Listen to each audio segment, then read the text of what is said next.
Hey man, what's up everybody? Welcome to Nerds of UVM. I'm your host, the dude. I'm joined by my friend, I'm sorry, what's your name, sir? I take offense to this clear depiction of a homeless individual. Radical. I'm actually Jeff Bridges. I'm not homeless, I just act homeless. Yeah, and I'm Bob. I'm David, and this is Frederick back here. He's not as creepy as he seems. He's actually a really good guy. Yeah, no, he's very charming. Yeah. He's doing a lot of hard work. Mm-hmm. In fact, round of applause for Frederick. I feel like we need a weekly round of applause for Frederick. Yeah, we do actually. I mean, he saves our bacon a lot. Yeah, I'm sorry, everybody. Luke is out, so we don't have him on the. Oh yeah, thank you, Frederick. Thank you, Fred. Thank you so much. Doing something responsible. That Lucas. Yeah. Well, he's not doing. I mean, he's in Austin right now, enjoying the life. He is at a conference for like student media. Mm-hmm. That's why he's not here at the moment. That's why he won't be here this entire filming session. We had a friendly neighborhood Ace stop by for one episode recording. You will see her episode sometime down the line. We are figuring out the upload schedule as we go right now. Possibly near Justice League. Yes. This has been the most out of order filming schedule we've had. We're flying by the seat of our pants is our style. Yeah. So Bob, do you actually want to explain what your costume is and why you chose it? I am a millennial. And I don't really give a damn. Talk to that camera. I don't really give a damn. I'm it. blunt and I don't give a damn. Yes, I actually love this costume. Are you going to wear it actually for Halloween? Yes. Yes? Yes. Oh my god, it's like the easiest thing ever. Clearly, if someone's offended, I'll be like, well, I'm offended that you're offended. I'll just play off. You have it right on your hat. Yeah, I'll play it. I wanted to write millennial, but I figured I might as well just write offended and fragile. And it's a little bit more like you got to think about it for a minute, yeah. So people don't get it immediately, and it's not like, oh, well, I see what you're doing. You know, you gotta. It's great. I love that costume. But speaking of costumes, that's kind of our topic. Yeah. So the nerds have talked about costuming before in the form of cosplayers. And while we could definitely talk about cosplayers and what they do, I think actually I'm doing this on the fly, Bob. You're not prepared for this. We're going to talk about just like costuming in general, in film, in video games. I'm totally fine with this. Totally fine with it. So Bob, first off, tell me what your first costume was that you ever dressed up as. What was your first costume? Oh man, I mean, I wasn't dirt poor growing up, but we weren't like, I was like probably just around middle class, so a lot of it was homemade. Not exactly the disposable income that you like, yeah. So we did a lot of homemade stuff, which I think is great. I think homemade costumes are great. So I remember, I think I was 12. I was in Indiana Jones. Oh, okay. And my dad has a fedora hat, so I wore that as a kid. Nice. I had like, I don't know where my mom got this like little mini leather jacket. I just wore that, a couple of jeans. I was Indiana Jones. Yeah, that's awesome. We scruffed up my face a little bit, like rubbed some dirt on it. Yeah, that was fine. That was great. Did you have the whip? Oh God, my mom wouldn't trust me with a whip. I was out with my cousins. What, did she give you like rope or something to simulate? I can't remember how much I had, but you could tell I was like a kid Indiana Jones. Okay. That was the important part. Okay. I was a kid Indiana Jones. Nice. All right, very cool. Not young Indiana Jones. No. I didn't know about him. I just knew about Indy. Got it. I think mine was, now, my earliest memory, I think, was when I was in kindergarten, maybe? Mm. The last honest memory I have, though, was like Darth Vader.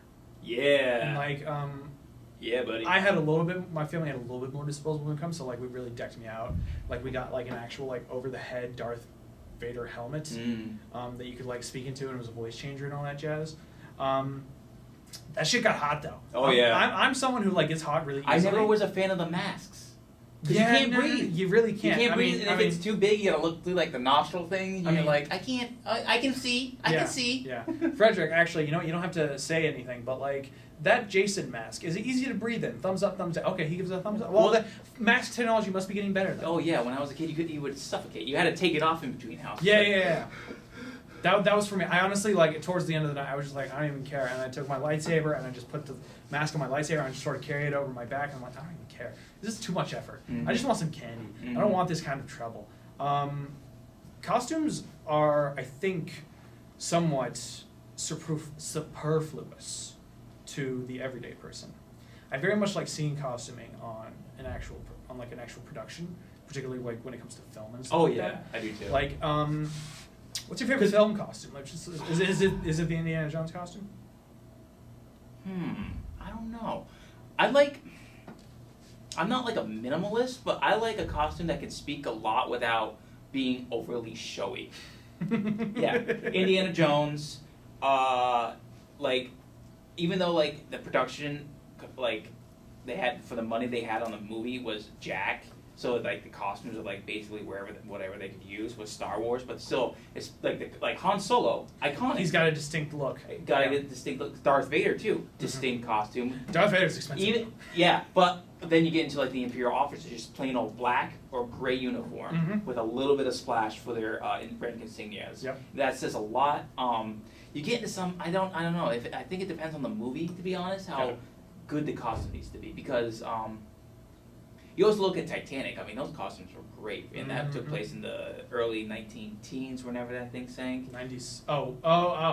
Wait, you talking about the movie? The Titanic movie. Okay. Movie. Okay. Yeah. Well, I mean, whenever it sank, but the costuming had to be set to like historically that time. accurate. But even like that was still like I was, I'm very impressed. Like, wow, those are great looking tuxes and dresses. And stuff. Costume designers, I think, often sort of get overlooked every now and then. It's only during like the really extravagant stuff where you're like, wow, somebody really like they hand sewed that dress or something like that, or they stitched together that garment or something like that. Oh, you killed him. What are you doing? But What's also, wrong with you? Going into costuming too, like armorers for like Game of Thrones, Boba Fett, Lord of the Rings, Boba Fett. Who else?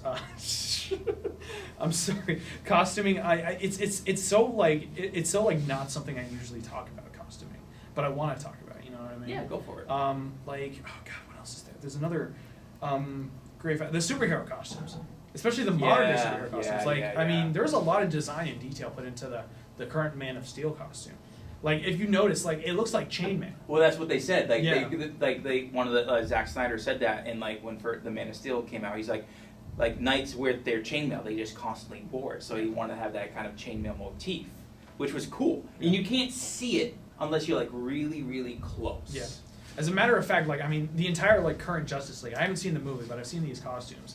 You think of Batman, and he looks like it's put together with like duct tape almost. The Batfleck. Yes. And Batman v Superman, I haven't seen. I mean, we only seen his new costumes through the trailer, so I haven't really gotten a good way to judge him yet in action and stuff. Yeah. But his Batman v Superman costume, I think, is my favorite Batman outfit. The standard suit or like the armor suit?